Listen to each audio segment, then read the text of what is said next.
नमस्कार. मी प्राध्यापक डॉक्टर रामकृष्ण दत्तात्रय बदने, ग्रामीण कला वाणिज्य व विज्ञान महाविद्यालय, वसंतनगर, तालुका मुखेड, जिल्हा नांदेड येथे हिंदी या विषयाचा प्रोफेसर म्हणून कार्यरत आहे. मोहनावती विचारधन या फेसबुक पेजवरती महामारीच्या संबंधाने अत्यंत स्तुत्य अशा प्रकारचा उपक्रम डॉक्टर शिवानंद स्वामी सर, आदरणीय डॉक्टर मराठवाडा भूषण दिलीपरावजी पुंडे साहेब, आदरणीय आमचे मार्गदर्शक डॉक्टर स्वामी साहेब, मुखेडच्या विविध चळवळी. माझा जन्म जरी मुळात दुसऱ्या जिल्ह्यामध्ये लातूर जिल्ह्यामध्ये झालेला असला तरीही माझ्या जन्मभूमीपेक्षाही जास्तीचं प्रेम खऱ्या अर्थानं जर कुणं दिलं असेल तर मला असं वाटतं की ते माझ्या कर्मभूमी खऱ्या अर्थानं मुखेडनं दिलेलं आहे. या मुखेडने विविध सामाजिक चळवळींच्या मध्ये सक्रिय सहभाग घडवून आणण्यामध्ये खूप मोठं योगदान माझ्या आयुष्यामध्ये दिले. ज्यामध्ये सुप्रभातची चळवळ असेल, ज्या मायबोली मराठी परिषदेचा वर्तमान अध्यक्ष म्हणून मी काम करतो ती मायबोली मराठी परिषद असेल, रोटरी क्लब असेल, त्याचबरोबर वैद्यकीय संस्था असेल, अशा विविध सामाजिक चळवळी, शैक्षणिक चळवळी, हिमाई व्याख्यानमाला असेल, आदरणीय चौधरी व्याख्यानमाला या मुखेडमध्ये चालते. अशा विविध सामाजिक चळवळींच्या माध्यमातून देखील मुखेडकरांनी आमच्या आयुष्याला खऱ्या अर्थानं आकार देण्याचा प्रयत्न केला आहे. आणि मुखेडच्या प्रेमातनं, ऋणातनं मला असं वाटतं की या आयुष्यात तरी आम्ही उतराई होऊ शकणार नाही आहेत.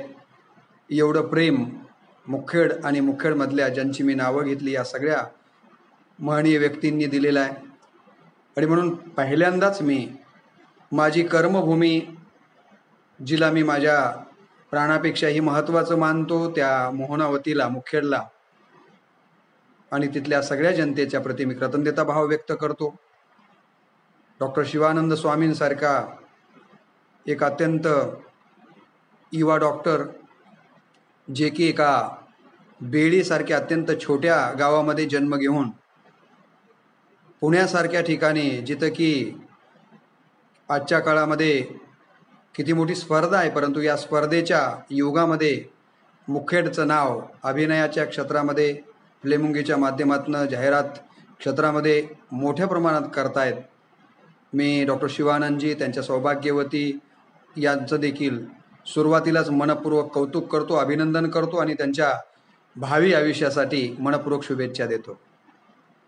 खरं म्हणजे किती माझ्या जीवनातला आनंदाचा क्षण आहे, कारण आजच मी माझ्या आयुष्यातील सगळ्यात मोठं पद ज्याला म्हणतात ते प्रोफेसर या पदासाठी आजच मुलाखती झाल्या आणि त्यामध्ये मी पात्र ठरलोय. आणि त्यानंतर पहिल्यांदाच मला या मोहनावती विचारधन मंचाच्या फेसबुकच्या माध्यमातून ऑनलाईन बोलण्याची संधी प्राप्त होते आहे. त्याबद्दल आज मी प्रोफेसर झालोय.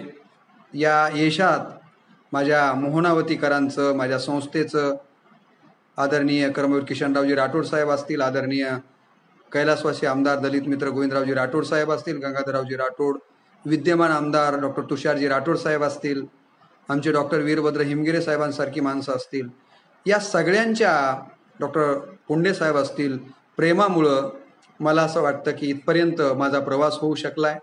पुनश्च एकदा मोहनावतीकरांच्या प्रती आणि या फेसबुक पेजच्या प्रती कृतज्ञताभाव व्यक्त करून मला दिला गेलेला विषय, कारण मला विषयाला खूप विस्तारानं मांडण्यासारखा हा विषय आहे आणि मला एका तासामध्ये हा विषय आपल्यासमोर मांडायचा आहे.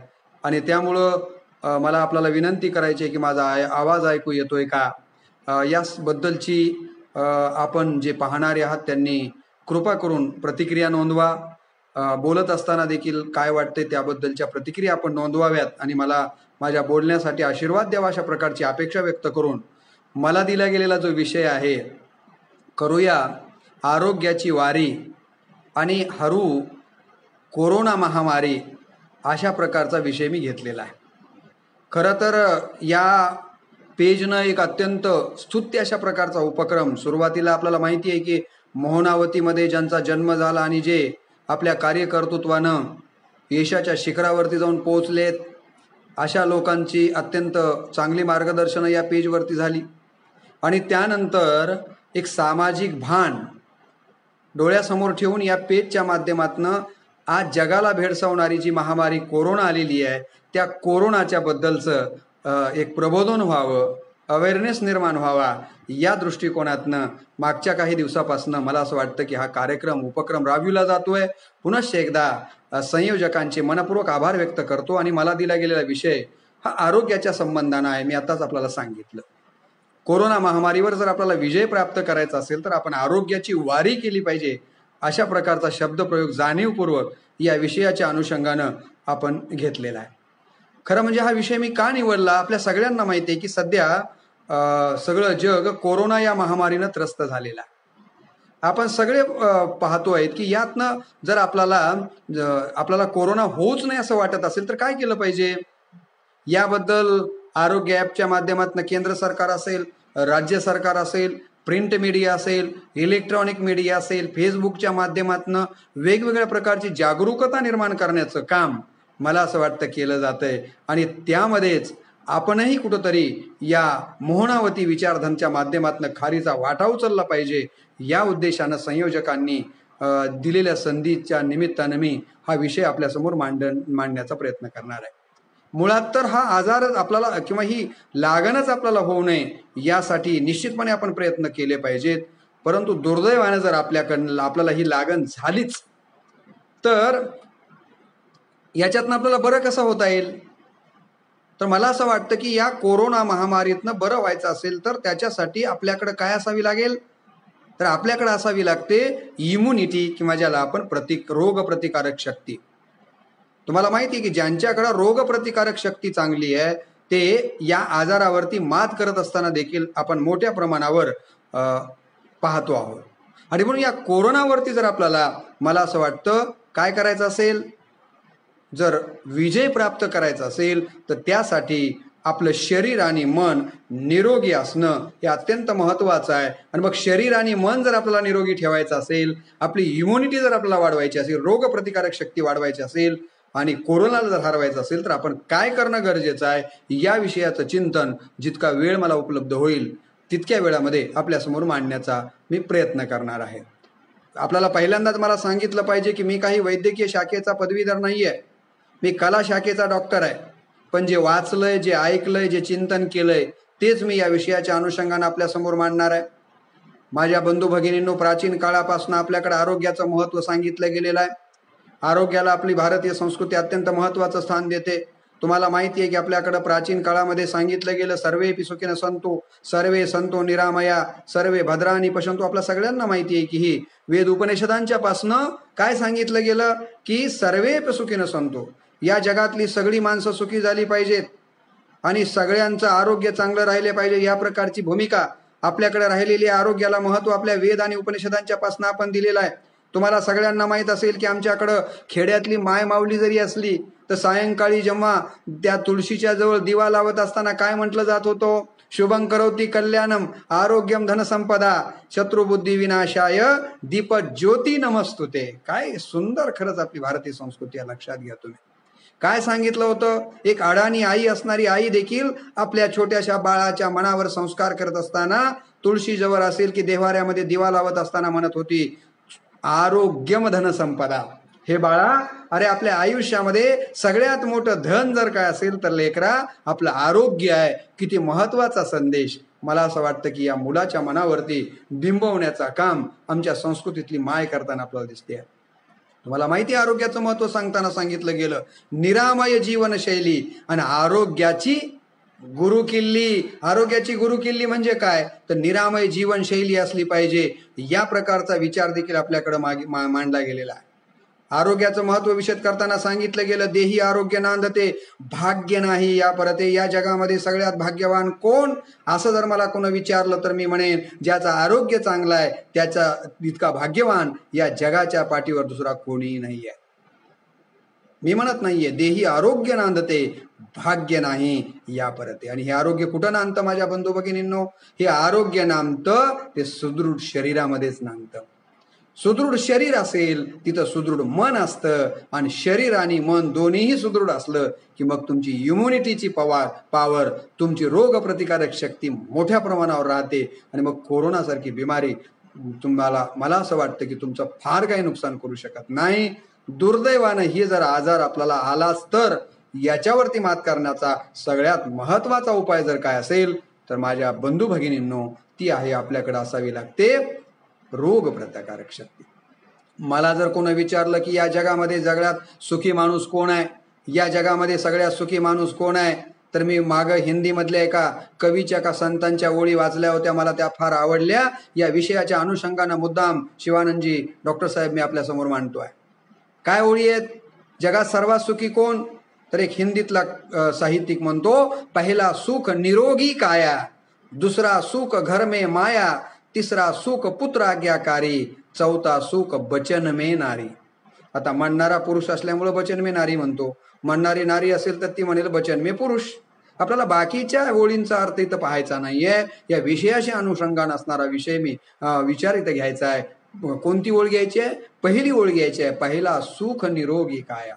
या जगामध्ये सगळ्यात सुखी कोण, तर तो संत किंवा विद्वान म्हणतो, विचारवंत म्हणतो की या जगामधला सगळ्यात सुखी तो आहे ज्याचं आरोग्य चांगलं आहे. तुम्ही बघा ना, एखादा साखर कारखान्याचा चेअरमन असतो, ज्याच्या साखर कारखान्यामध्ये हजारो पोते साखर उत्पादित केली जाते, पण घरी जेवायला ताटामध्ये त्याला एकही साखरेचा पदार्थ खाता येत नाही. केवढं मोठं दुःख आहे मला सांगा तुम्ही. अहो तुम्ही बघा ना, एवढं लाखो करोड रुपयाचं हे शरीर आपल्याला त्या निर्मात्यानं म्हणा ईश्वरानं दिलं, त्याचा आपण व्यवस्थित वापर करत नाहीयेत. परंतु जेव्हा याच शरीरामध्ये सारी दाढ जरी ठणकायला लागली माझ्या सज्जन हो, तरी आपलं कुठं मन लागतं का? साधी दाढ ठणकू द्या तरी आपलं मन कुठे लागत नाही. इतकं मला असं वाटतं की आरोग्य अत्यंत महत्वाचं आहे. मी नेहमी विनोदानं सांगत असतो, साधा डायबिटीस जरी झाला तरी आपलं मन लागतं का, नाही लागत. का डायबेटिक्स होतो, मी विनोदानं म्हणतोय बरं, कृपया मनावर लागून घेऊ नका. मी नेहमी विनोदानं म्हणतो, जिभेवरची साखर कमी झाली की रक्तातली साखर वाढते. आणि म्हणून परवा मी एक प्रवचन दिलंय माझ्या फेसबुकवरती की साच आणि मवाळ, मितुले आणि रसाळ, शब्द जैसे कल्लोळ अमृताचे. आपण असं बोललं पाहिजे. आता मी पुढे बोलणार आहे की आपल्याला रोगप्रतिकारक शक्ती जर वाढवायची असेल तर त्यासाठी माझ्या बंधू भगिनींनी काय करावं लागेल, आपल्याला काय काय गोष्टी केल्या म्हणजे आपलं शारीरिक आणि मानसिक आरोग्य चांगलं राहील आणि आपल्याला कोरोनावरती विजय प्राप्त करता येईल, याबद्दल मी पुढे आपल्याशी बोलणारच आहे. आणि म्हणून मी आपल्याला पहिल्यांदा सांगितलं की या जगामध्ये सगळ्यात सुखी कोण आहे, तर या जगामध्ये सगळ्यात सुखी तो आहे ज्याचं आरोग्य चांगलं आहे. मी तर नेहमी असं म्हणतो की रोग हे अशांती व पीडा घेऊन येतात. लक्षात द्या, माझ्या या शब्दांच्याकडे लक्ष द्या. रोग हे अशांती घेऊन येतात, रोग हे पीडा घेऊन येतात. रोग कोणताही असो तो आपल्या शरीराला लागलेली वाळवी आहे. वाळवी माहिती आहे ना, आता जे शहरामध्ये आहेत त्यांना किती वाळवीचा अर्थ कळेल मला माहिती नाही, परंतु आमच्या मोहनावती विचारधनचे बरेचसे श्रोते खेड्यातले. तुम्हाला माहिती आहे की वाळवी एखादा लाकडाचा कोणताही जो काही काय बनवलेला अवजार असेल, दरवाजा असेल, चौकट असेल, बाहेरून तर फार चांगली दिसते परंतु मधून मात्र ती सगळी पोखरून टाकत असतात वाळवी. तसा रोग हा आपल्या शरीराला लागलेली वाळवी आहे.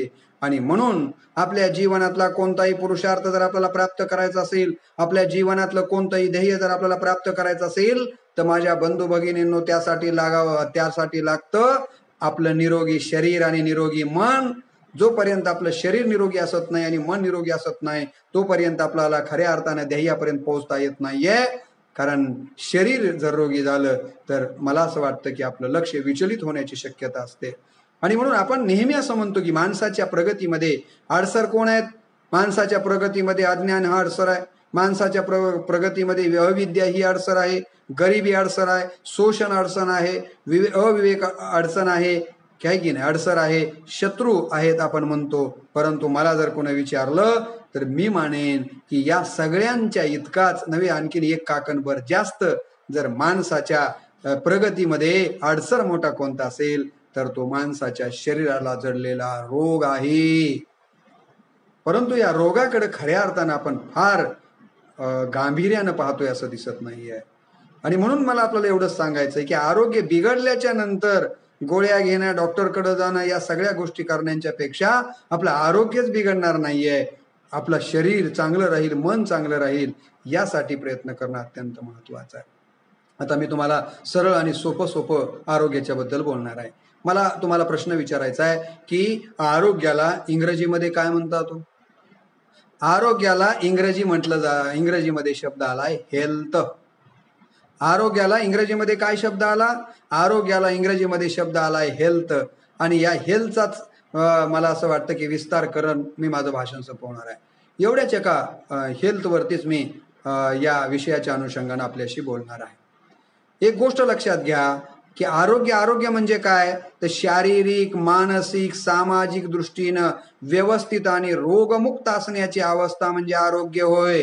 आरोग्याची व्याख्या पुन्हा एकदा मी सांगतोय, लक्षात घ्या. शारीरिक दृष्टीनं, मानसिक दृष्टीनं, सामाजिक दृष्टीनं व्यवस्थित असणं आणि रोगमुक्त असणं म्हणजे आरोग्यदायी जीवन. ही गोष्ट लक्षात घेतली पाहिजे. केवळ शरीराला निरोगी असून जमत नाही, मनानं देखील निरोगी असावं लागतं. केवळ शरीर मन निरोगी असून चालत नाही. ज्या समाजामध्ये आपण राहतो तो समाज देखील निरोगी असणं अत्यंत महत्वाचं असतं. तुम्हाला माहिती आहे का, WHO जागतिक आरोग्य संघटनेने देखील आरोग्याची व्याख्या सांगितली. ते असं म्हणतात, आरोग्य म्हणजे केवळ रोगांचा अभाव नसून ती शारीरिक, मानसिक, सामाजिक आणि आध्यात्मिक समतोलाची अवस्था आहे. आता मी याचा फार विस्तार करत बसत नाही, तसा विस्तार करत गेलो तो खूप वेळ होईल. मला एवढंच तुम्हाला सांगायचंय की आरोग्याला इंग्रजीमध्ये काय म्हटलं जातं? हेल्थ. आणि या हेल्थचं स्पेलिंग बघा तुम्ही, HEALTH.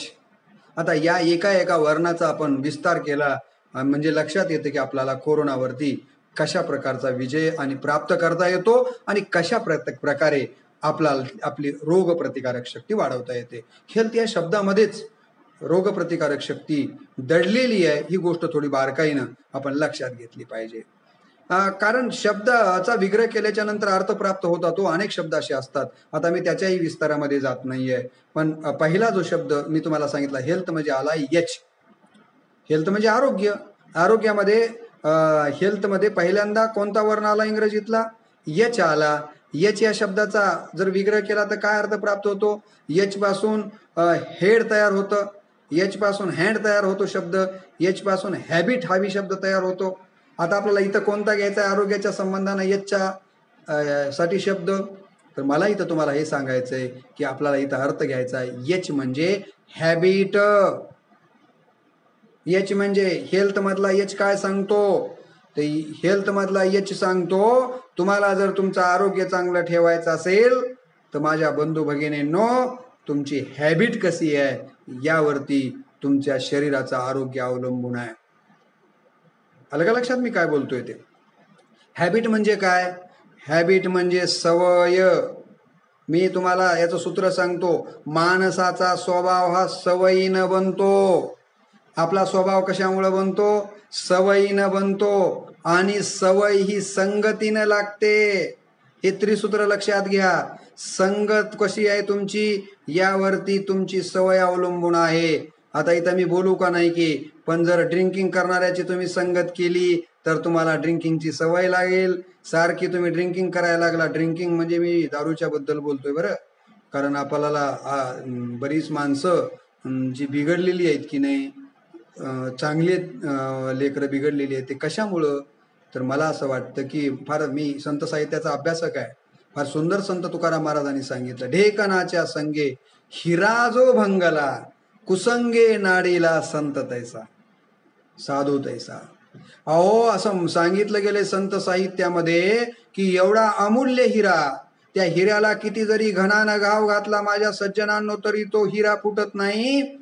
पण ढेकून माहित आहे का, बाजेला वगैरे असतात ते, ढेकणाचा स्पर्श झाल्याबरोबर एवढा किमती आणि अनमोल हिरा, परंतु त्याचं पाणी होऊन जातं. तसा हा आपल्याला ईश्वरानं दिलेला, निर्मिकानं दिलेला अमूल्य अशा प्रकारचा शरीररूपी हिरा, परंतु चुकीच्या संगतीमध्ये आला की त्याचं देखील पाणी होतं, ते देखील आयुष्य बर्बाद होतं. आणि म्हणून मला आपल्याला सांगायचंय की संगतीमुळं सवय लागते आणि सवयीमुळं स्वभाव बनतो. त्यामुळं एक गोष्ट लक्षात घ्या, तुम्हाला जर निरोगी राहायचंय का, तर तुम्ही कुणाची संगत करायला हवी हे पहिल्यांदा ठरवा. चांगल्याची संगत करा, कारण संगतीवर सवय अवलंबून आहे आणि सवयीवरती स्वभाव अवलंबून आहे. आणि आपल्याला इथं याच्यामध्ये सांगितलंय की सवय, हॅबिट तुमची कशी आहे यावरती तुमचं आरोग्य अवलंबून आहे. तुमचं जर हॅबिट वाईट असेल, तुम्हाला जर चुकीच्या सवयी असतील, तर मला असं वाटतं की तुमचं आरोग्य बिघडायला काहीही वेळ लागत नाही. माहिती आहे तुम्हाला महात्मा गांधींचं चरित्र, माझे सत्याचे प्रयोग, फार प्रसिद्ध चरित्र आहे महात्मा गांधींचं. हा मोहनदास नावाचा मुलगा, ज्यांना पुढे आपण महात्मा गांधी असं म्हणतो. अहो, महात्मा गांधींसारख्या मुलाला देखील मोहनदास असताना, छोटा असताना हा मोहनदास, तुम्हाला माहिती आहे की चुकीच्या मित्रांच्या संगतीमध्ये आला हा मोहनदास, आणि संगतीचा इतका वाईट परिणाम झाला की हा मोहनदास बिड्या ओढायला लागला. नुसत्या बिड्याच नाही तर बिड्या ओढण्यासाठी पैसे लागत होते. पैसे आणायचे कुठून, तर या मोहनदासानं घरामध्ये चोरी करायला सुरुवात केली. आणि वडिलांच्या लक्षात आलं, करमचंदांच्या, आणि त्याच वेळेला मुलाला योग्य प्रकारचा धडा शिकवला. आणि म्हणून मोहनदास म्हणतात की माझं चुकीच्या संगतीमुळे आयुष्यामध्ये पाय घसरता घसरता मी रस्त्यावर आलो माझ्या वडिलांच्या मुळे. अन्यथा मला सांगा, त्याच वेळेला जर त्याच पद्धतीची सवय राहिली असती तर या देशाला राष्ट्रपिता महात्मा गांधी पाहायला मिळाले असते का?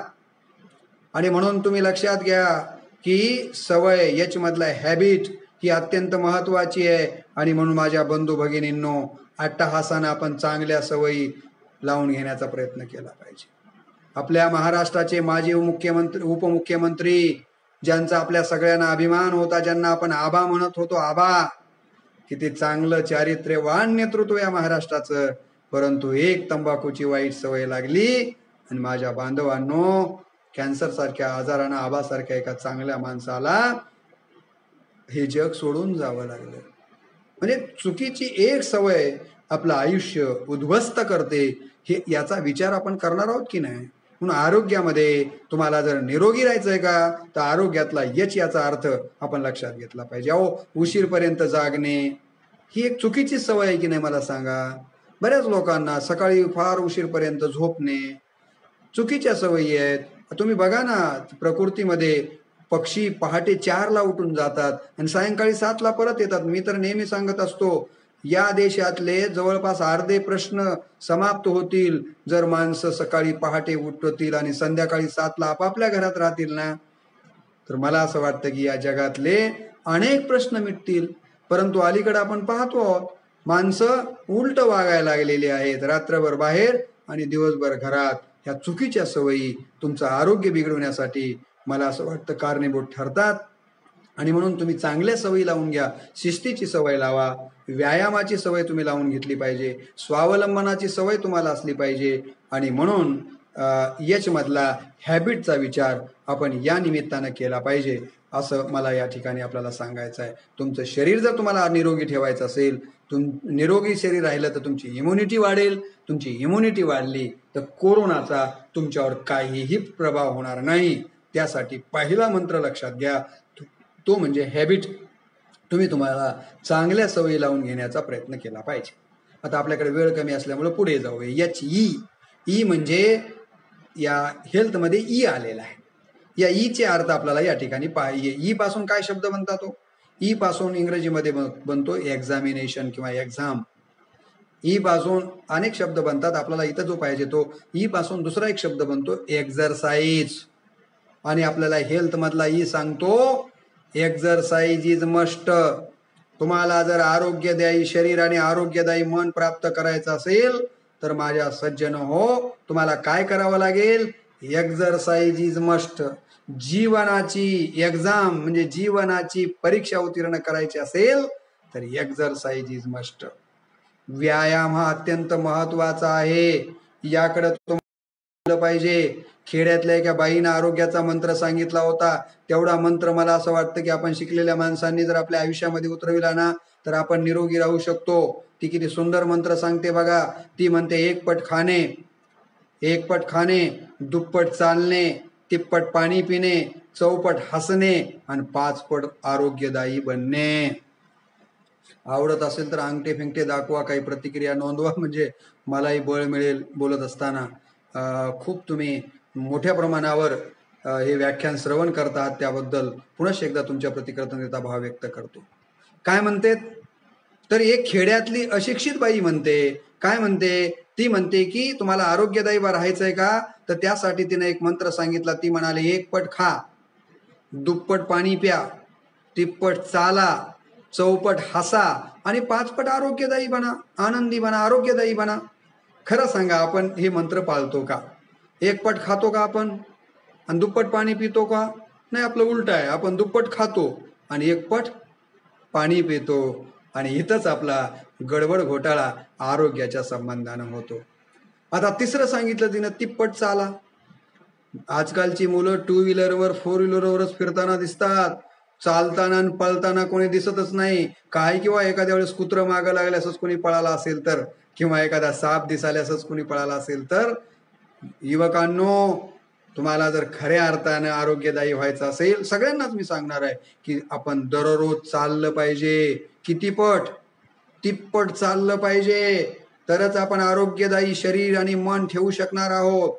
म्हणून हा तिसरा मंत्र लक्षात घ्या. आणि अत्यंत महत्वाचा चौथा मंत्र त्या स्त्रीने सांगितला. ती असं म्हणाले, चौपट हसणे. खरं सांगा, माणसाला बनवत असताना ईश्वरानं सगळ्यात मोठी देणगी कोणती दिलेली आहे? ईश्वरानं माणसाला भाषा दिली, ईश्वरानं माणसाला हात दिले आहेत, दुसऱ्या कोणाला दिलेले नाही आहेत. ईश्वरानं माणसाला श्रद्धा दिलेली आहे आणि ईश्वरानं माणसाला सगळ्यात महत्वाचं काय दिलं असेल तर ते हास्य दिलेलं आहे, जे कुठल्याच प्राण्यांना दिलेलं नाही. कोणता प्राणी एक दुसऱ्या प्राण्याकडे बघून हसताना बघितला का तुम्ही? नाहीये. सगळ्यात महत्वाची देणगी दिली ईश्वरानं माणसाला, ती म्हणजे कोणती तर हसायची. पण माणसं हसतच नाहीत. डॉक्टर साहेब, मी अनेक कार्यक्रमांना जातो आणि कार्यक्रमाला जर समजा माझा आता 8चा कार्यक्रम होता तुमचा फेसबुकचा, मी 8च्या ऐवजी जर समजा मी 8ला पोहोचलो, परंतु बाकीचे भाषण होऊन मी जर 10ला बोलायला उभा टाकलो, मला 2 तास जर उशीर बोलायला झाला, तर मी माझं भाषण सुरू करताना विनोदानं सुरू करतो, जेणेकरून मला असं वाटतं की श्रोत्यांच्या चेहऱ्यावरती हास्य फुललं पाहिजे. मला जर 2 तास उशीर झाला असेल बोलायला, तर मी म्हणत असतो की, मी हिंदीचा प्राध्यापक असल्यामुळे म्हणत असतो की मुझे 8 बजे बोलने के लिए कहा गया था, लेकिन अब 10 बज रहे हैं और 10 बजे 2 घंटे के बाद मेरा बोलना वैसा ही कॉन्फिडेंस दिखाना है जैसा कि मैं हिंदी का प्रोफेसर होने के कारण एक विनोद या जोक्स बताना चाहता हूँ. आणि मग मी हिंदीतला एक विनोद सांगत असतो. कोणता? कि एक चूहा शेरनी के पास गया और शेरनी से कहने लगा, मैं तुम्हारे साथ शादी करना चाहता हूं. एक चूहा शेरनी के पास गया और शेरनी से कहने लगा, मैं तुम्हारे साथ शादी करना चाहता हूं. तब शेरनी ने कहा, तेरा कलर तो देख, तेरा वजन तो देख, तेरी हाइट तो देख. तब चूहे ने कहा, वो सब जाने दे, मेरा कॉन्फिडन्स तो देख. मला असं वाटतं की त्या चुह्याचा शेरणीच्या जवळ कॉन्फिडन्स जसा दाखवणं आहे, तसं जास्त वेळ झालेला असताना जास्त बोलणं म्हणजे त्या चुह्यासारखाच कॉन्फिडन्स दाखवणं आहे. अशा पद्धतीने मी कधी कधी सुरुवात करतो, जेणेकरून ऐकणाऱ्यांच्या चेहऱ्यावरती थोडं हास्य फुललं पाहिजे. पुणे मुंबई सारख्या मोठ्या मोठ्या शहरांच्या मध्ये आपण बघतोय की हास्य क्लब फुललेले आहेत. अनेक ठिकाणी हास्य क्लब मध्ये लोक जाऊन हसताना दिसत आहेत. तेच जर वेळेत हसले असते तर मला असं वाटतं की हास्य क्लब मध्ये आताही जातात, ती चांगली गोष्ट आहे. पण तुम्हाला मी एक आरोग्याचा सगळ्यात महत्वाचा मंत्र देतोय, माझ्या बंधू भगिनींनो, काहीही करा पण सतत हसत राहा. आमच्याकडे एक नाईक येनीव नावाचे इतिहासाचे साहेब, त्यांच्या जवळ सगळा ताणतणाव नाहीसा होतो. ते इतके हसवतात की आम्ही सगळा ताणतणाव आमचा निघून जातो. तुम्ही एक गोष्ट लक्षात ना, ती माणसं असतात, ती माणसं त्यांच्या चेहऱ्यावर सुद्धा तजेलपणा असतो, आणि ज्यांच्या चेहऱ्यावर नाही असतात ना, त्यांचं एक शरीरातही 12 वाजलेले असतात, आणि मग आहेत ना ते तर टपूनच बस. हास्याचा मंत्र वापर, तर हे रोग तुमच्या शरीरात बघणार. तुम्ही चौपट हसायला शिकलं पाहिजे, हसलंच पाहिजे. का हसायचं नाही? ईश्वराने एवढी मोठी देणगी आपल्याला दिलेली आहे ना. संतांनी तर या आरोग्याबद्दल फार लिहिलंय हो, प्रवचन केलं फार सुंदर. आहार तरी सेविजे, युक्ताचे नि मापे मविजे, या प्रकारची एक ओवी आहे. त्या ओवीमध्ये कसा आहार घ्यावा, काय खावं, कुठं बसावं, किती बोलावं, तुम्हाला सांगू. संत तुकाराम महाराजांनी याबद्दल देखील मार्गदर्शन केलं. संत तुकाराम महाराज म्हणाले, युक्त आहार विहार नेम इंद्रियासी सार, नसावी बासर निद्रा बहु भाषण. तुकाराम महाराज म्हणतात, जास्त बोलू बी नाही, जास्त झोपू बी नाही, लक्षात घ्या, जास्त खाऊ बी नाही. नेम इंद्रियांनी काय काय केलं पाहिजे संतांनी आम्हाला सांगून ठेवलंय. विचारवंत साहित्यिकांनी देखील आम्हाला आरोग्य क्षेत्रातल्या अनेक मान्यवरांनी सांगून ठेवलेला आहे. आणि म्हणून आपण चौथा मंत्र अत्यंत महत्वाचा, आपल्या आयुष्यामध्ये हसायला शिकलं पाहिजे. अलीकडे माणसं हसताना दिसतच नाहीये. मी भाषणाच्या निमित्तानं खूप फिरतो, आईवर बोलतो, मी खूप रडवतो, पण मध्यंतरी मी हसवतो, कारण मला माहिती आहे की आधीच माणसं संसाराचा गाडा ओढताना खूप रडायला लागली आहेत, आणखीन जास्त कशाला रडावायचं. म्हणून मी नेहमी कधी कधी विनोदानं सांगत असतो की मी आईवर बोलत होतो आणि सांगितलं की आजकालची मुलं आईंना काही आई वडिलांना पोसायला तयार नाहीयेत, वृद्धाश्रमामध्ये पाठवत आहेत. असंच माझं भाषण संपलं. एक पालक मला भेटला, म्हणाला, खरंच बदने सर, तुम्ही म्हणताय ते बरोबर आहे. आजकालची मुलं आई वडिलांना विचारायला तयार नाहीयेत. माझा मुलगा बी असाच आहे. म्हटले, तो काही मला विचारायलाच तयार नाही सर. माझा मुलगा असा आहे की तुम्हाला विचारायलाच तयार नाहीये. परंतु खरं सांगू का म्हणले सर, आमचे जावई फार चांगले आहेत, मला विचारल्याशिवाय काहीच करत नाही. म्हणजे माणसाची वृत्ती कशी झालेली आहे ही गोष्ट आपण लक्षात घेतली पाहिजे. आणि तुम्हाला मुद्दाम मी हे सांगणार आहे की आमचे जर्ना काजींना होते, व्यंग्यकार होते, ते नेहमी सांगायचे की मी भाषणाला जायचो. एकदा म्हणले, खूप हसवण्याचा, समोर बसलेला माणूस सगळे हसवले, तो हसच ना गेला. आणि त्या दिवशी मला भेटला आणि जोर जोरानं हसायला. मी म्हटलं, काल हसले, आज का हसायलेत? नाही म्हणले, 4 चौघात हसणं बरं दिसत नाही म्हणून हसलो नाही. म्हणजे मग आता का हसायलेत? नाही ना. म्हणून मध्ये माझ्या बंधू भगिनीपणानं, आपलं माणसाचं मन मोकळं असलं की माणूस मोकळेपणानं हसतो. तुम्ही मोकळे, निश्चितपणे चांगलं राहील, याबद्दल वेगळं सांगण्याचं कारण नाही. संशोधन झालंय हास्याच्या. आता जे देशाचे शिक्षण मंत्री आहेत, त्या पुस्तकामध्ये मी वाचलं, ते असं म्हणाले की हसण्याचा काय परिणाम होतो, तो ते म्हणतात की वेदनाशमक असलेलं एंड्रोफिन नावाचं रसायन आपल्या मेंदूमध्ये जास्त प्रमाणात स्रवतं आणि त्यामुळे होते आणि शरीराची प्रतिकार. महत्वाचं आपल्या आयुष्यामध्ये हास्य आहे. रमेश पोखरियांचं एक पुस्तक आहे, सफलतेचे अचूक मंत्र, ते वाचा, म्हणजे त्यामध्ये निश्चितपणे आपल्या लक्षात येईल हास्याचं महत्व. आणि म्हणून तुम्हाला ई म्हणजे एक्झरसाइज, आणि एक्झरसाइज मध्ये तुम्हाला सांगितलं की निरोगी राहायचं असेल तर आपण आपल्या आयुष्यामध्ये हसले अत्यंत महत्वाचं आहे. थकलेल्या थिजलेल्या मनाला हास्य उभारी देण्याचं काम करतं. जी माणसं हसतात ना, ती माणसं निश्चितपणे निरोगी असतात, हे मी तुम्हाला ठामपणे या निमित्तानं सांगणार आहे. आणि एक्झरसाइज म्हणजे काय, तर श्वासावर नियंत्रण ठेवायला आपल्याला रामदेव बाबा सांगतात, श्री श्री रविशंकर सांगतायत, अनेक जणांचं आपलं योगशास्त्र हेच सांगतंय की आपण श्वासावरती नियंत्रण ठेवलं ना तर आपली रोगप्रतिकारक शक्ती वाढू शकते. तुम्हाला माहिती आहे की या जगामध्ये ज्याच्यावर कधीच नाही विश्वास ठेवावा असं काय आहे? या जगामध्ये ज्याच्यावर आपल्याला विश्वासच ठेवता येत नाही असं काय आहे? मी नेहमी सांगतो की ज्याच्यावर कधीच ठेवता येत नाही विश्वास, त्याचं नाव आहे श्वास. कधी चालता चालता बंद पडेल कळेल का? कळत नाहीये. म्हणून आमच्या बहिणाबाई म्हणाल्या, अरे जगन मरण एका श्वासाचं अंतर. या श्वासावर देखील आपल्याला नियंत्रण ठेवता आलं पाहिजे. आणि हे श्वासावरचं नियंत्रण आपल्याला व्यायामाच्या एक्झरसाईजच्या माध्यमातूनच मिळतं.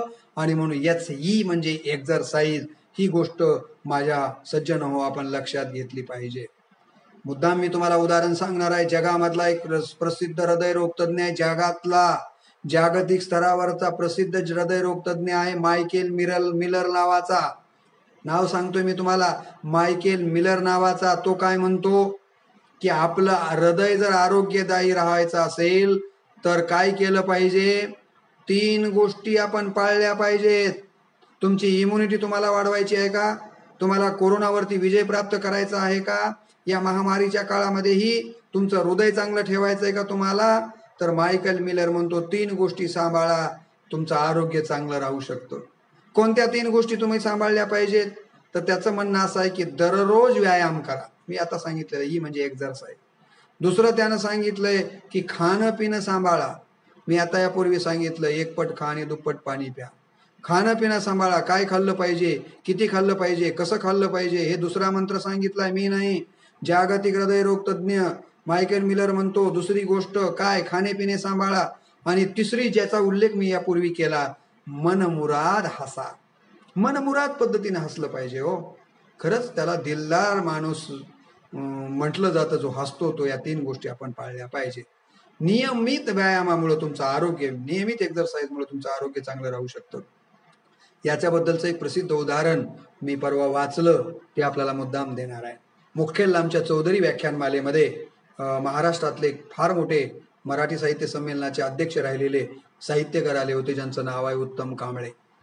नाशिकला राहतात सर. आणि उत्तम कांबळे सरांचं मी परवा फिरस्ती नावाचं लॉकडाऊनच्या काळामध्ये पुस्तक वाचलं. त्यामध्ये त्यांनी सांगितलं की माझा मुलगा चारवाक नावाचा मुलगा, त्याचा अनुभव त्यांनी त्या पुस्तकामध्ये लिहिलेला आहे. ते म्हणतात की तो 17-18 वर्षाचाच असताना चारवाक नावाचा माझा मुलगा, त्याला डायबेटिक झाला. किती वय आहे त्याचं? 17-18 वर्षाचा हा मुलगा, पण त्याला डायबिटिक्सचा आजार झाला. पण त्यानं काय केलं म्हणे, तर ते लिहितात पुस्तकामध्ये की त्यानं व्यायामामध्ये सातत्य ठेवलं, आहारावर नियंत्रण ठेवलं, धावणं केलं, पळणं केलं, जिम केलं. आणि सर सांगतात की त्याचा डायबेटिक्स आटोक्यामध्ये आला आणि नंतर त्याला त्याचे सगळे औषधं बंद करावी लागली. ही ताकद आहे एक्झरसाईजची, याच्यामधल्या एक्झरसाईजची, व्यायामाची. आणि म्हणून आपण व्यायामाकडे अत्यंत देह मंदिरासाठी व्यायामाची तुम्ही प्रार्थना केली पाहिजे. आपला देह हे जर मंदिर असेल तर त्या देह मंदिराला चांगलं ठेवायचं असेल तर त्याची प्रार्थना काय आहे? आपल्याला ईश्वराला जर प्रसन्न करायचं असेल तर प्रार्थना म्हणावी लागते की नाही? तसा हा देहरूपी ईश्वर, देहरूपी मंदिराला जर तुम्हाला प्रसन्न करायचं असेल तर तुम्हाला दररोज व्यायामाची प्रार्थना करावी लागेल. त्याशिवाय तुम्ही निरोगी असू शकणार नाहीत. हा दुसरा मंत्र यच मधला आहे, आरोग्याच्या वारी मधला हा दुसरा महत्वाचा मंत्र मी आपल्याला सांगतोय. ये म्हणजे काय? ये म्हणजे ॲटिट्यूड, दृष्टिकोन अत्यंत महत्वाचा आहे माझ्या बंधू भगिनींनो.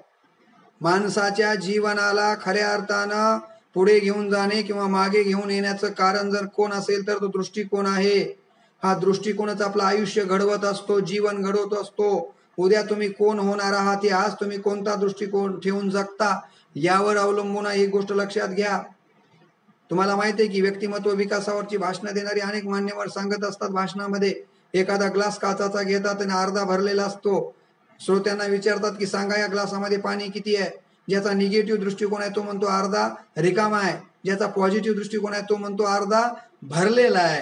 परंतु मला जर कोणी विचारलं माझ्या बंधू भगिनींनो, तो मी असं म्हणेन की हा ग्लास कसा आहे, तर मी असं म्हणेन की पूर्ण भरलेलाच आहे. तुम्ही म्हणाला कसं काय?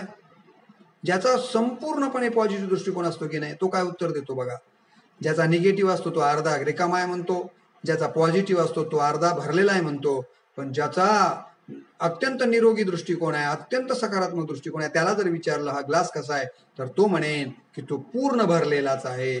मग तुम्हाला प्रश्न विचारतील की पूर्ण कसं काय भरलेला आहे, तर तो म्हणेल की अर्धा पाण्यानं भरलेला आहे, अर्धा हवेनं भरलेला आहे, पण ग्लास भरलेलाच आहे.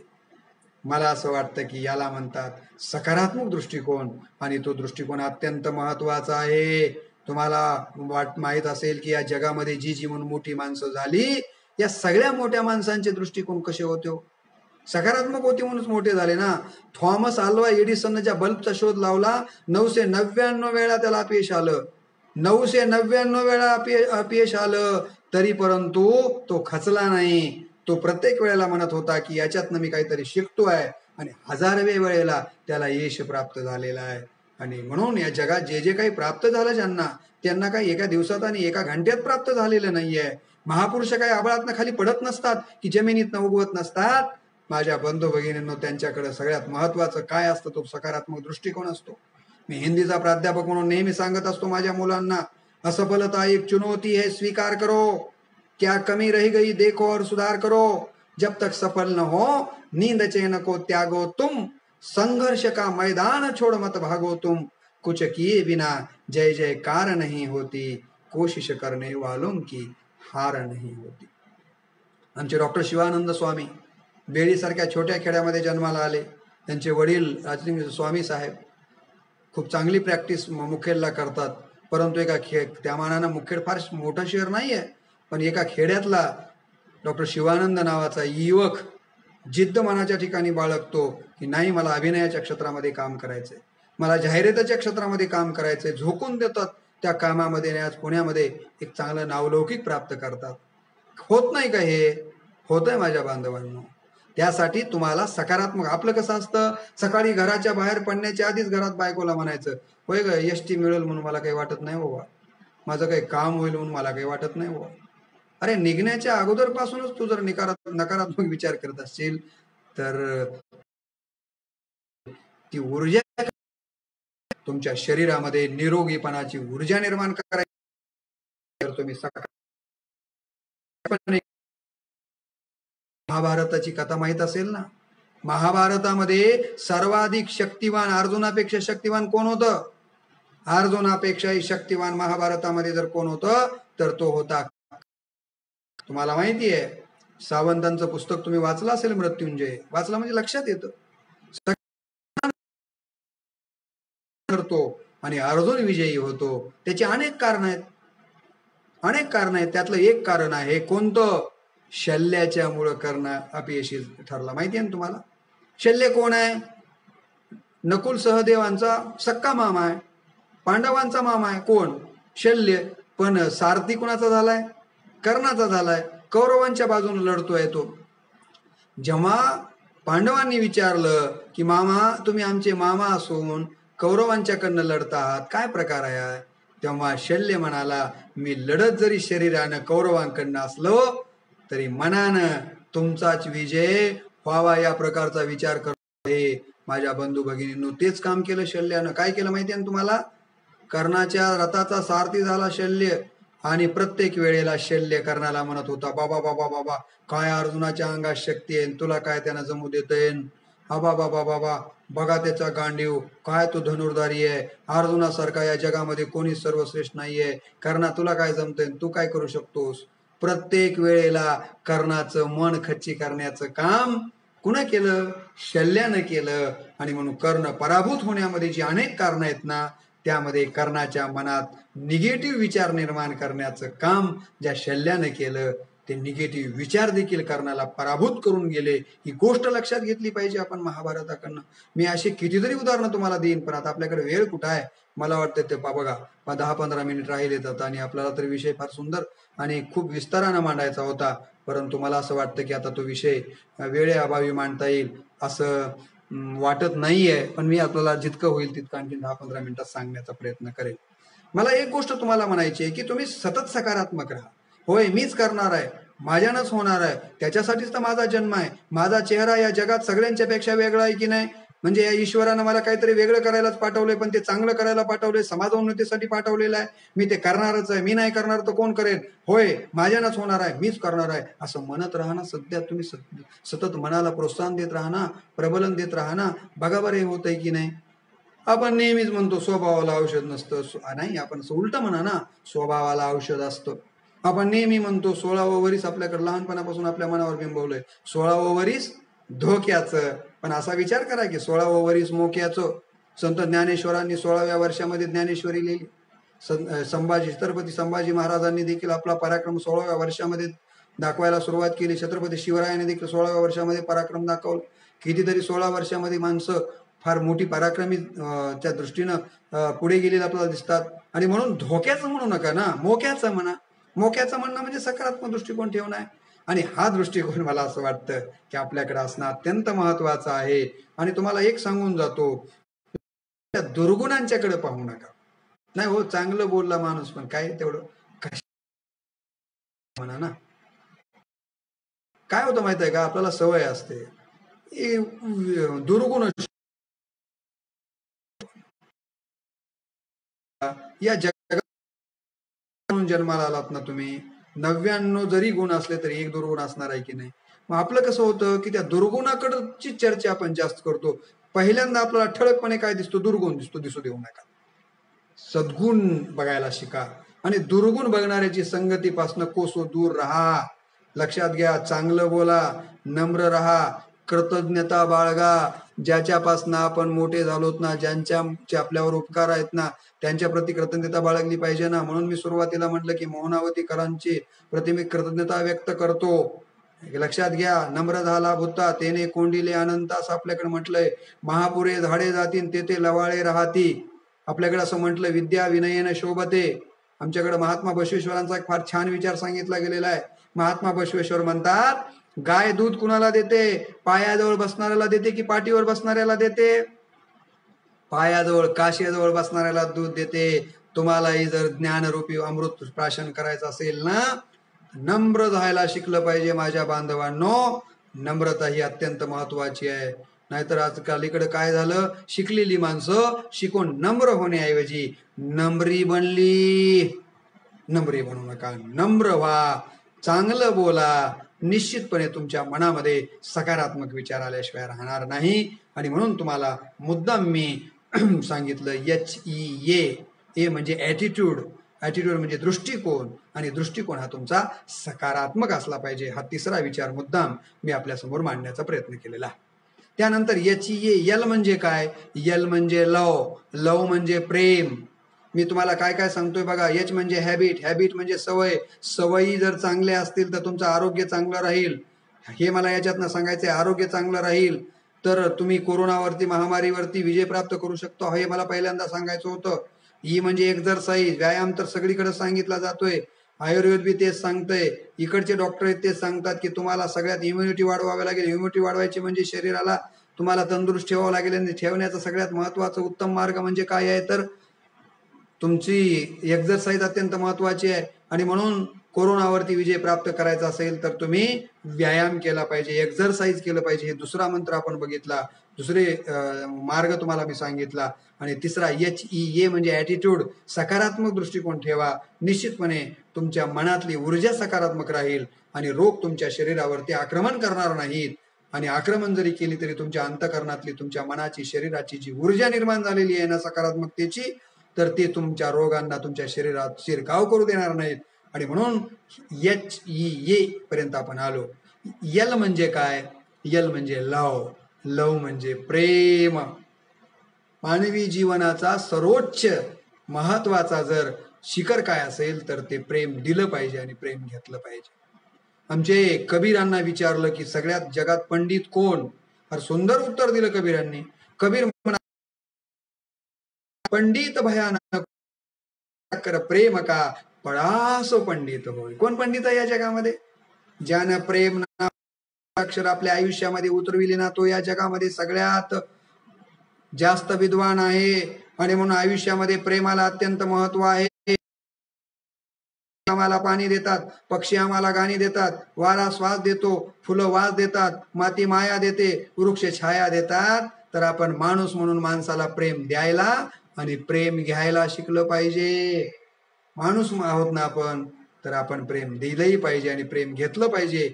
यामुळं निश्चितपणे निरोगी राहू शकतं. तुम्हाला रवींद्रनाथ टागोरांचं उदाहरण माहीत असेल. रवींद्रनाथ टागोर, ज्यांना की भारतामध्ये पहिल्यांदा नोबेल पुरस्कार मिळाला. गीतांजलीला. एके दिवशी ते नदीच्या काठावरती आपल्या दुसऱ्या मजल्यावरच्या बंगल्यावरती लिहित बसले होते. दुसऱ्या मजल्यावर बंगल्यात नदीच्या काठावरती, आणि खालून त्यांच्या कानावरती आवाज येत होता, चल ना घराणी, किती उशीर झाला, दिवस मावळतीला आला, जायचं नाही का आपल्याला घराला? चल ना घराणी, किती उशीर झाला, दिवस मावळतीला आला, जायचं नाही का आपल्याला घराला? पुन्हा पुन्हा हे शब्द टागोरांच्या कानावरती पडत होते. टागोरांना वाटलं, कोण प्रियकर एवढ्या प्रेमानं आपल्या पत्नीला किंवा प्रेयसीला बोलवत असावा? कोण पती आपल्या पत्नीला एवढ्या प्रेमानं बोलवत असावा?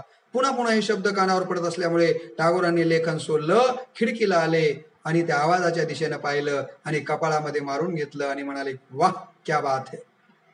कोण कुणाला म्हणत होतं? कोण कुणाला म्हणत होतं? एक गुराखी आपल्या म्हशीला म्हणत होता, चल ना घराणी, किती उशीर झाला, दिवस मावळतीला आला, जायचं नाही का आपल्याला घराला? आणि हे दृश्य बघून कपाळामध्ये मारून घेऊन म्हणाले टागोर, क्या बात है, वारे वाह क्या बात है. एक गुराखी आपल्या म्हशीला राणी म्हणतो आणि आम्ही आमच्या घरच्या राणीला म्हैस म्हणतो. खरं सांगा, आपल्या जीवनामध्ये आनंद निर्माण होईल का? आणि जीवनात जर आनंद नसेल तर आपलं शरीर आरोग्यदायी राहील का? राहणार नाही. तुम्हाला जर तुमच्या परिवारामध्ये, तुम्हाला जर तुमच्या घरामध्ये, तुमच्या समाजामध्ये खऱ्या अर्थानं जर निरोगी वातावरण निर्माण करायचं असेल तर आपण एकमेकाला प्रेम देणं आणि घेणं अत्यंत महत्वाचं आहे. आणि म्हणून तर आमचे साने गुरुजींनी धर्माची व्याख्या सांगताना म्हटलं की खरा तो एकची धर्म जगाला प्रेम अर्पावे, जगी जे हीन अतिपतित, जगी जे दीन पद दलित, तयाजा ऊनी उठवावे जगाला प्रेम अर्पावे. खरा तो एकची धर्म जगाला प्रेम अर्पावे. एक गोष्ट सांगू तुम्हाला, अहो माणसाला प्रेम दिल्यास तर माणूस तुम्हाला प्रेम देईल हो, यात काय नवल आहे? तुम्ही प्राण्यांना प्रेम द्या, प्राणी सुद्धा तुम्हाला प्रेम दिल्याशिवाय राहणार नाही. माहिती आहे तुम्हाला, मी गेलो होतो उदयपूरला राजस्थानमध्ये. अहो त्या महाराणा प्रतापांनी चेतक नावाच्या घोड्यावर प्रेम केलं. तर तुम्हाला माहिती आहे, हा चेतक नावाचा घोडा, मी जाऊन आलो हल्दी घाटीला, तर हा घोडा शेवटचा श्वास घेईपर्यंत महाराणांसाठी केवढा मोठा त्याग करतो. डॉक्टर बाबासाहेब आंबेडकरांच्या वरती कुत्र्यानं प्रेम केलं. बाबासाहेबांसारख्या एवढ्या विद्वानानं आपल्या कुत्र्यावर प्रेम करावं. छत्रपती शिवरायांच्या गेलात ना सला रायगडावर, कुणाची समाधी आहे महाराजांच्या बाजूला? कुणाची समाधी आहे माहिती आहे ना तुम्हाला? कुत्र्याची समाधी आहे. अहो, ही मोठी माणसं प्राण्यावर प्रेम करतात आणि प्राणी देखील या मोठ्या माणसांच्या वरती प्रेम करतात. आणि आम्ही आमच्या बायकोवर प्रेम करू नये, आम्ही आमच्या मुलांच्या वरती प्रेम करू नये, मुलांनी आपल्या आई वडिलांच्या वरती प्रेम करू नये, म्हणा आम्हाला निरोगी राहायचंय. कशी निरोगी राहणार आहात तुम्ही? होतो डायबिटिक्स, मग होते बीपी, भरतं हृदय बंद. कशामुळे होतं हे सगळं? का राहते तुमची प्रतिकार शक्ती? काय एवढं एवढं लहान तोंड करून बसता डॉक्टरच्या लाईनला जाऊन? त्याचं कारण एकच आहे की तुम्ही खरे मंत्र आरोग्याचे विसरून गेला आहात. तुम्हाला खरंच आरोग्यदायी राहायचंय का? कोरोनावरती, महामारीवरती विजय प्राप्त करायचा आहे का? तर करा ना आजपासून एकमेकावरती प्रेम करा, प्रेम द्या, प्रेम घ्या. निश्चितपणे तुम्हाला मी सांगतो, बघा ना त्या हेमलकसामध्ये तुम्हाला माहिती आहे की डॉक्टर आमटे साहेब, त्यांचे पती पत्नी वन्य जीवावर प्रेम करतात. आणि तिथून मी बघितलं त्यांच्या अंगावर साप जात आहेत, सिंहाला पकडतात, वाघाला पकडतायत. ही किमया कशाने आली हो? प्रेम द्या, प्रेम घ्या. आणि म्हणून माझ्या बंधू भगिनींनो, हा अत्यंत महत्वाचा मार्ग आहे बरं. तुम्हाला निरोगी राहायचं असेल तर संवादातील शब्दांना प्रेमाचा ओलावा लाभला की जीवनाला सुरेल सूर प्राप्त होतो. मंगेश पाडगावकरांचं माहिती आहे ना तुम्हाला ते गीत, या जगण्यावर किंवा या जन्मावर, या जगण्यावर शतदा प्रेम करावे. जे कोणी श्रोते नाराज झाले असतील त्यांना मला सांगायचंय की आयुष्य अमूल्य आहे, अत्यंत महत्वाचं आयुष्य आहे. आयुष्य संपवण्याचा विचार करू नका, नकारात्मक विचार मनामध्ये आणून गुडघ्यामध्ये मान घालून बसू नका. या जगण्यावर आणि या जन्मावर शतदा प्रेम करावं. प्रेम करणं हे अत्यंत महत्वाचं आहे आणि त्याच्यातनंच तुमच्या आयुष्याला खऱ्या अर्थानं उभारी येते. आणि म्हणून आपण आपल्या जीवनावर प्रेम केलं पाहिजे. आणि ज्याचं जीवनावर प्रेम असतं ना, ते व्यसन करत नाहीयेत बरं.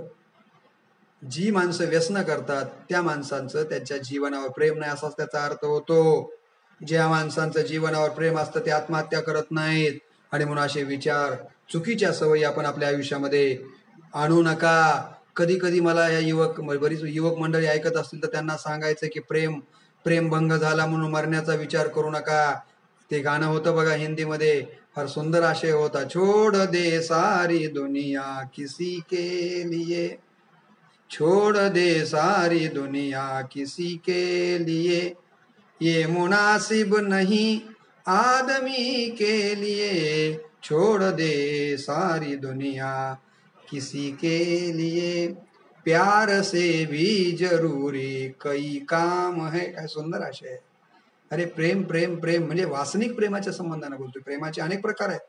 तनावरचं प्रेम, धनावरचं प्रेम, मनावरचं प्रेम. जी माणसं मनावरचे प्रेम करतात की नाही ते खरंच श्रेष्ठ प्रेम आहे. आणि म्हणून हे गीतकार म्हणतात, प्यार से भी जरूरी कई काम है, प्यार सब कुछ नहीं जिंदगी के लिए. मी ते हे कशासाठी गाणं घेतलं माहित आहे का? ज्याचा प्रेम भंग झाला असेल आणि जे चुकीचा विचार करत असेल त्यानं हा विचार केला पाहिजे की प्रेम, एकांगी प्रेम, वन वे ट्रॅफिक प्रेम म्हणजे जीवन नाहीये बांधवांनो.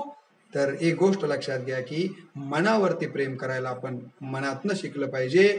प्रेम गोऱ्या कातड्यावरती करायचं नसतं, ते भुकेलेल्या आतड्यावरती करायचं असतं. प्रेम पाण्याच्या नयनाच्या काठावरती करायचं नसतं, ते पाण्याच्या लाठावरती करायचं असतं. प्रेम सुगंधावरती करायचं नसतं, तर ते घामाच्या गंधावरती करायचं असतं. आणि प्रेम जाई जुईवरती करायचं नसतं, तर ते ज्ञानेश्वरांच्या ओवीवरती करायचं असतं. अशी एक प्रेमाची व्याख्या एका कवीने केलेली आहे.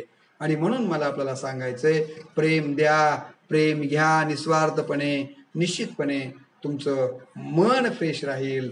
लक्षात घ्या ना, तुम्ही बघा आता मी आमचे शिवानंदजी स्वामी साहेबांचा आणि माझा फार जुना परिचय आहे. मी विद्यानिकेतनला प्राचार्य होतो त्यावेळेपासून आमचा परिचय आहे. मी विद्यानिकेतनला प्राचार्य होतो. प्राचार्य म्हणल्यानंतर थोडेफार ताणतणाव असतात. दिवसभर सकाळी 7 ते रात्री 9 वाजेपर्यंत त्या शाळेमध्ये 640 मुलं मुली काम करायचा. आणि संध्याकाळी थकून घरी आल्याबरोबर माझे दोन्ही मुली माझ्या गळ्याला, छोट्या छोट्या मुली होत्या, मिठी मारायच्या आणि गालाची पप्पी घ्यायची. आणि तुम्हाला खरं सांगतो, त्यांनी प्रेमांचा त्यांचा स्पर्श झाल्याबरोबर माझा दिवसभराचा थकवा निघून जायचा. त्याच वेळेला त्या मुली माझ्या जवळ आल्याबरोबर मी जर त्यांना 4 शिव्या दिल्या आणि एखादी थापड दिली तर काय होईल हो? ते लेकरं तिकडे रडत बसतील.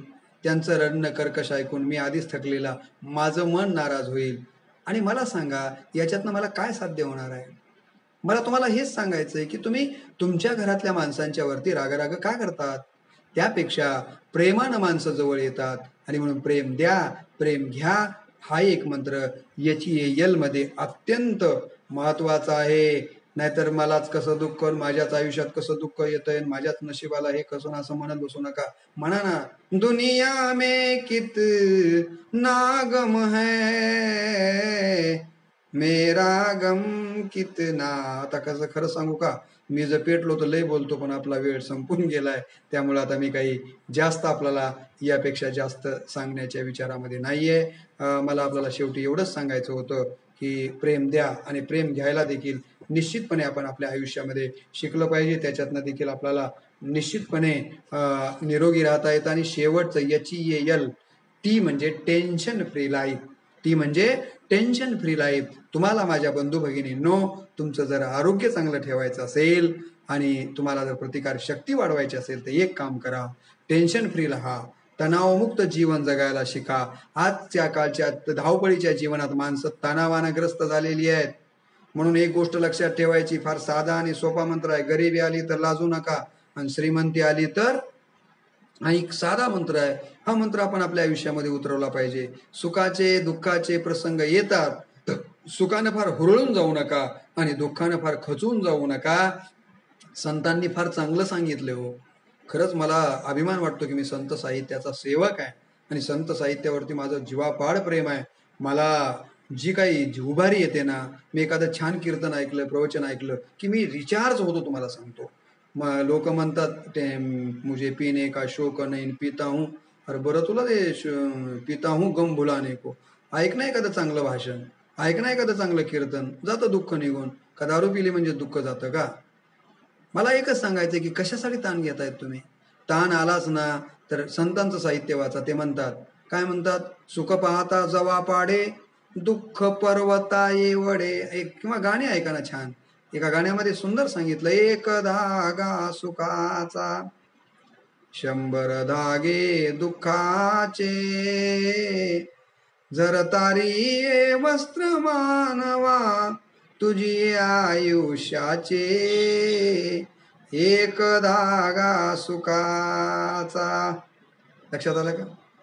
या गोष्टी आपण या निमित्तानं निश्चितपणे लक्षात घेतल्या पाहिजेत. आणि म्हणून मला आपल्याला या निमित्तानं सांगायचंय की दुःख आलं म्हणून खचू नका. मी आताच म्हटलं की दुनिया में कितना गम है, मेरा गम कितना कम है, असं म्हणत चला ना.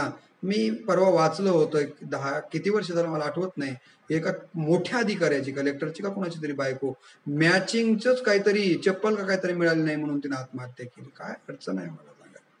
तुम्हाला खरं सांगू का, सुखी जीवनाचा मंत्र, निरोगी जीवनाचा मंत्र काय आहे मला सांगा. तिनं मॅचिंगचा चप्पल मिळाला नाही म्हणून आत्महत्या करते.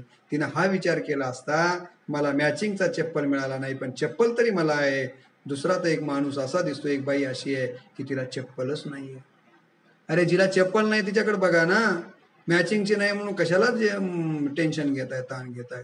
आणि जिला चप्पल नाही आहे ना, तिनं देखील फार वाईट म्हणून घ्यायचं कारण नाही. तिनं बघितलं पाहिजे की अरे मला चप्पल नाही म्हणून मी दुःख मानते, पण बाजूला जो माणूस बसलाय त्याला तर पायच नाही आहेत ना. म्हणजे या पद्धतीने आपल्यापेक्षा खालच्या, म्हणजे तुम्ही म्हणाल की मग अशाने प्रगती होते का? कोण म्हटलं तुम्हाला की विनाकारण मनामध्ये टेन्शन घेतल्यानं प्रगती होते? होत नाही. आमच्या संतांनी फार सुंदर सांगितलं, ठेविले अनंते. आपण आता विद्वान माणसं एवढे शहाणे झालो की कशाचा अर्थ कशाला लावायला लावलो. संत तुकाराम महाराजांनी 4,500 अभंग लिहिले, त्यांना एवढं कळत नव्हतं.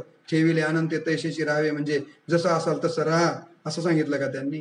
अभ्यासच करायचा नाही आणि वक्तव्य करायची. मला फार वाईट वाटतं अशा लोकांच्या बद्दल. आमच्यासारखी माणसं जी प्रबोधन करतात, कीर्तन प्रवचन करतात, तर मग ते टाळकुटे. लावलं का कीर्तन, केलं का प्रवचन सुरू, काय थट्टेचा विषय हा. संत साहित्य वाचाल तर वाचाल. खरं तर मला तर असं वाटतं की जर वाचली तुकारामांची गाथा तर तुमचा ठिकाण्यावर येईल माथा. किती सुंदर सांगितलं संतांनी की मनाला समाधान माना ना हो. कशाला घेताय ताणतणाव तुम्ही? आणि तुमच्या ताणतणाव घेण्यानं काय होणार आहे मला सांगा. तुम्ही बसलायत नांदेडच्या गाडीमध्ये, तुम्हाला जायचंय मुंबईला, आणि ट्रेनमध्ये मला लवकर जायचंय म्हणून डब्यामध्ये इकडे तिकडे पळायला काही उपयोग होणार आहे का? अरे जेव्हा ट्रेन पोहोचणार आहे तेव्हाच पोहोचणार आहे ना. तसं तुम्ही आयुष्यामध्ये ताणतणाव घेऊ नका. ताणाचे अनेक काही प्रमाण आहेत. कशामुळे ताण येतो? धावपळ केल्यामुळे येतं, आर्थिक अडचणीमुळे ताण येतो, जीवघेणी स्पर्धा असल्यामुळे ताण येतोय, नातेसंबंधामधला दुरावा. एक गोष्ट लक्षात घ्या, तुम्हाला निरोगी राहायचं असेल तर नातेसंबंध चांगले ठेवा. एकमेकांच्या बद्दलचे नातेसंबंध तुटणार नाहीत, ताणले जाणार नाहीत, याची दक्षता तुम्ही घेतली पाहिजे. प्रेम, एकमेकांचा अभाव निर्माण झाला की तणाव निर्माण होतो. बरं, भविष्याविषयी चिंता फार जास्त करायची नाही. भविष्याविषयीची चिंता जास्त केली की तणाव येतो. 2 पिढ्यामधल्या अंतरातून देखील तणाव येतो. पहिल्या पिढीला वाटतं आमच्या जमान्यात असलं नव्हतं, हे काय निघालं, असा त्याच्यामुळे तणाव येतो. आणि म्हणून मला असं वाटतं की जुन्या पिढीने फार तणाव घेऊ नये आणि नव्या पिढीला बी तणाव देऊ नये. ही जर पद्धत पाळली ना तर आपण तणावापासून मुक्त होऊ शकतो. तणावाचे 2 प्रकार आहे, शारीरिक तणाव आहे, मानसिक तणाव आहे. शारीरिक तणाव अतिश्रम केल्यामुळे येऊ शकतो, पण मानसिक तणाव हा अत्यंत वाईट आहे. शारीरिक परिणाम तणावाचे काय होतात, मनावाच्या तणावाचे परिणाम काय होतात, आता या विस्तारामध्ये मी काही जात नाही. आपला वेळ संपलाय. मला एवढंच सांगायचंय माझ्या बंधू भगिनींनो की तणाव घेऊ नका, टेन्शन फ्री जीवन जगायला शिका. मग आता तुम्हाला तणावातनं मुक्त जीवन जगायचं असेल तर कसं जगता येईल, तर त्याचे काही मार्ग सांगितले गेलेले आहेत.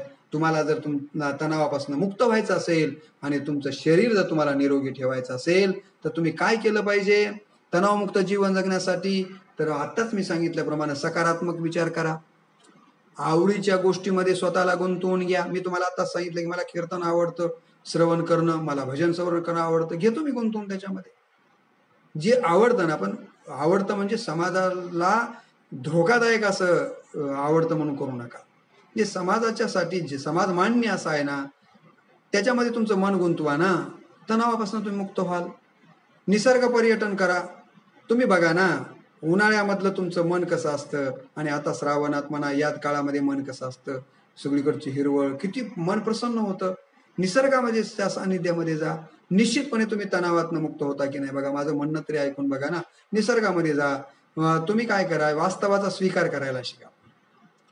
माणसं काय करतात, आपण नसताना मी असा आहो, होय मी असाच आहे, नसलेली, आपल्याकडे नसलेला गुण आहे म्हणून दाखवण्याचा प्रयत्न केला की मग विनाकारण ताणतणाव वाढत जातात. जे आहे ना, जे वास्तव आहे ना, त्याचा आपण स्वीकार करायला शिकलं पाहिजे. होय बुवा, मला हे येत नाही म्हणा ना, काय फरक पडतो? पण नाही नाही, मला कसं येत नाही, तुमचंच बघण्याचं असं म्हणू नका. वास्तवाचा स्वीकार करा, हसायला शिका, तुमचा तणाव कमी होतो. स्वतःसाठी जगा, फार जगाचा विचार करू नका. माणसं जगाचाच विचार करतात. आता कोरोनानं कसं होईल बाबा, अमेरिकेत तर लय मरालेत बाबा. काय करायचंय? ठीक आहे, चिंता तर केली पाहिजे, पण इतकी बी चिंता करू नका की आपल्याला आताच झोप येणार नाही जगाची चिंता करू. थोडंसं स्वतःसाठी देखील आपण जगायला शिकलं पाहिजे. जीवन पद्धतीमध्ये बदल करा. ज्या जीवन पद्धतीमुळे तुम्हाला तणाव येतोय, थोडीशी जीवन पद्धती बदला आणि तणावमुक्त जगता येईल का बघा. प्रेम द्या, प्रेम घ्या, तुम्हाला मी सांगितलं. तटस्थ राहा, उगं कुठेही लुडबुड करू नका. माणसं कुठेही आपलं तोंड खूप असतात आणि मग त्याला बी तणाव ना आपल्याला बी तणाव. त्यामुळं मला काय म्हणायचं, आणि त्यातल्या त्यात तुम्हाला एक सांगू का, मी माझं प्रवचन ऐका तुम्ही माझ्या रामकृष्ण बदने या फेसबुकवर जाऊन. मी एका ओळीवरती बोललोय. आताच्या पूर्वी म्हणलं मी साचा आणि मवाळ, मितुले आणि रसाळ. बोलायला चांगलं शिका बरं. चांगलं बोललं नाहीत ना तर तणाव येतो बघा. कारण तुम्ही ब्याळ बोललात, ऐकण्याचं मन दुखतं, तुमच्याही मनाला पुन्हा वेदना होतात. कशासाठी वाईट बोलायचं? चांगलं बोला ना. अमृता तेही पैजा जिंके, ऐसी अक्षरे रसिके मेळवी, म्हणाले माऊली. आणि म्हणून 750 वर्षाच्या नंतरही ते जिवंत आहेत. आम्ही मेल्यानंतर आमचा फोटो आमचे लेकरं बी घरात लावतात की नाही का?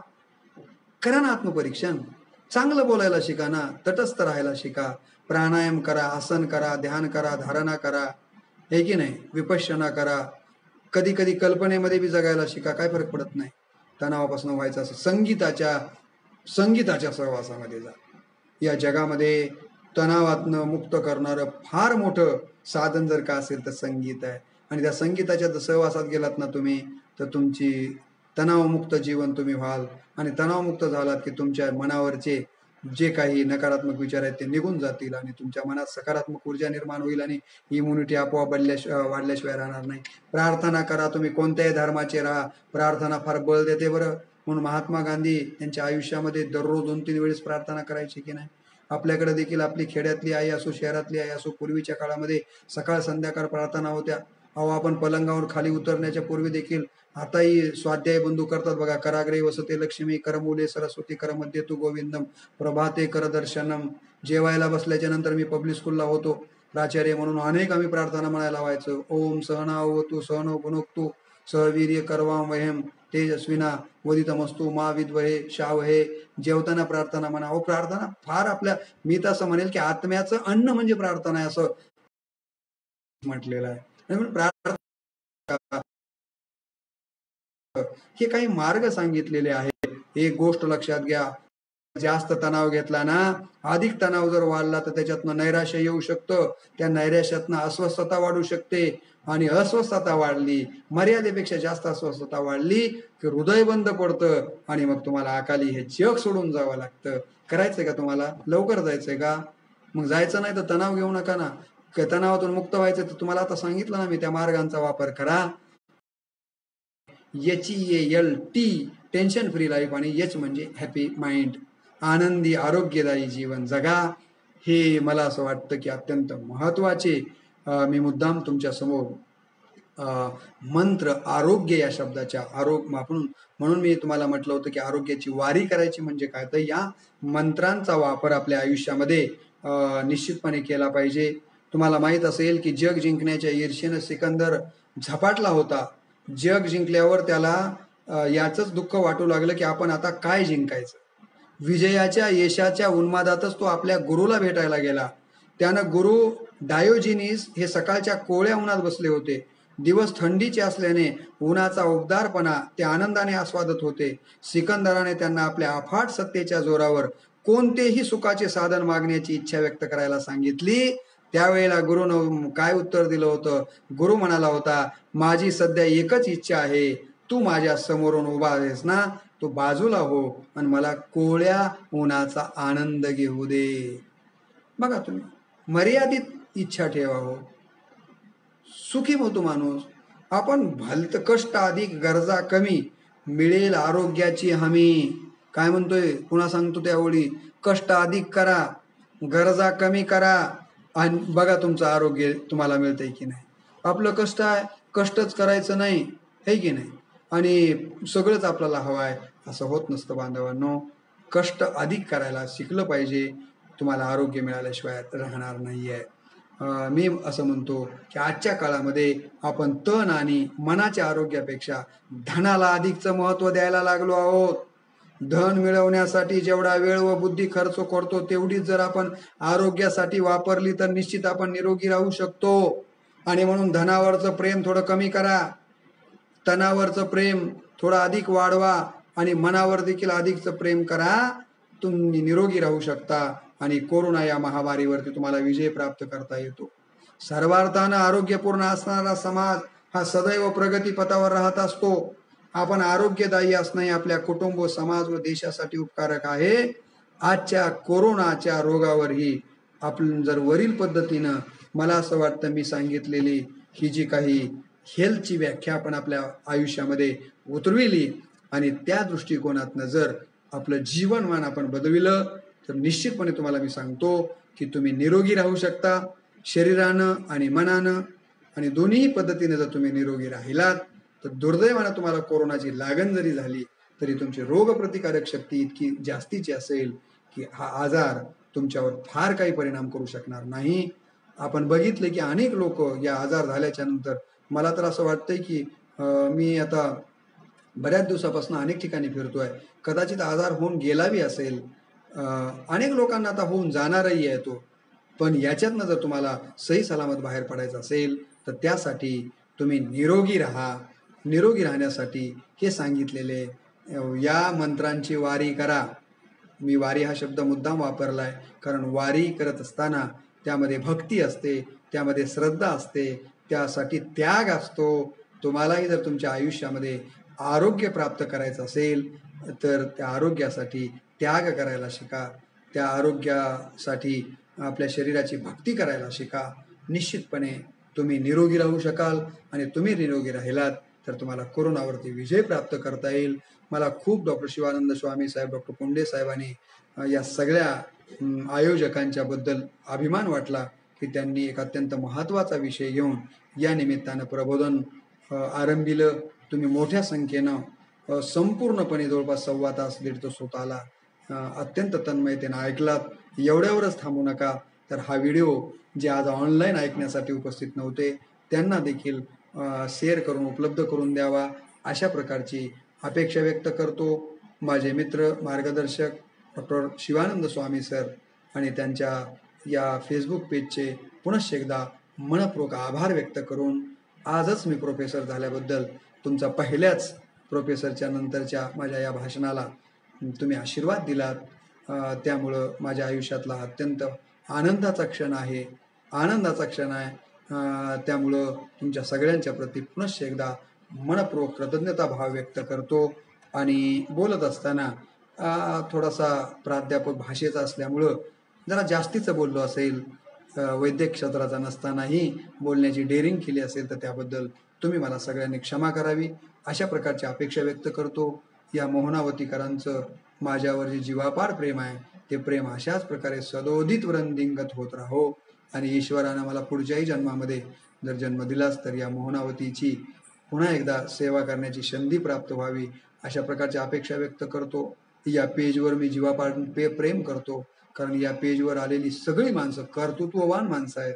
सगळी माणसं शून्यातनं विश्व निर्माण करणारी माणसं आहेत. खरं संयोजकांनी खूप चांगली माणसं निवडलेली आहेत. त्यामध्ये माझ्यासारख्या एका पामाऱ्याला देखील मज पामरा हे काय थोरपण पायीची वाहनं पायी भरी असं संत म्हणाले. बोलिले लेकुरे वेडे वाकुडे उत्तरे करा क्षमा अपराध महाराज तुम्ही सिद्ध असंही संतांनी सांगितलं. त्याच परंपरेचा एक पायीक म्हणून आपल्यासमोर काही शब्द मांडण्याचा प्रयत्न केला. 1-1.5 तास विचारांचा जागर मांडला. आपण सगळ्यांनी चांगल्या पद्धतीने ऐकून घेतल्याबद्दल पुनश्च एकदा आपल्या सगळ्यांचे मनपूर्वक आभार व्यक्त करून मी माझ्या वाणीला पूर्णविराम देतो. पुनश्च एकदा आपल्याला विनंती करतो, केंद्र सरकार, राज्य सरकार, प्रिंट मीडिया, इलेक्ट्रॉनिक मीडिया सगळ्यांच्या माध्यमातनं किंवा फेसबुकमधनं मोहनावती या मंचाच्या माध्यमातनं जे आपल्याला कोरोनाच्या संबंधानं अनेक मान्यवर सांगतायत. त्याचा जास्तीत जास्त आपण आपल्या आयुष्यामध्ये मास्क वापरणं आहे, त्याचबरोबर सोशल अंतर ठेवण्याच्या संबंधाचा विचार असेल, सॅनिटायझरचा नेहमी वापर करण्याबद्दलचा असेल, गरम पाणी पिणे असेल, वाफ घेणं असेल, या सगळ्या गोष्टींचं तंतोतंत पालनही आपण केलं पाहिजे. कारण ह्या गोष्टी देखील अत्यंत महत्त्वाच्या आहेत. ते आपण सगळे कराल आणि या कोरोना महामारीवरती विजय प्राप्त कराल, अशा प्रकारची अपेक्षा व्यक्त करून मी माझ्या वाणीला पूर्ण विराम देतो. नमस्कार. शुभरात्री.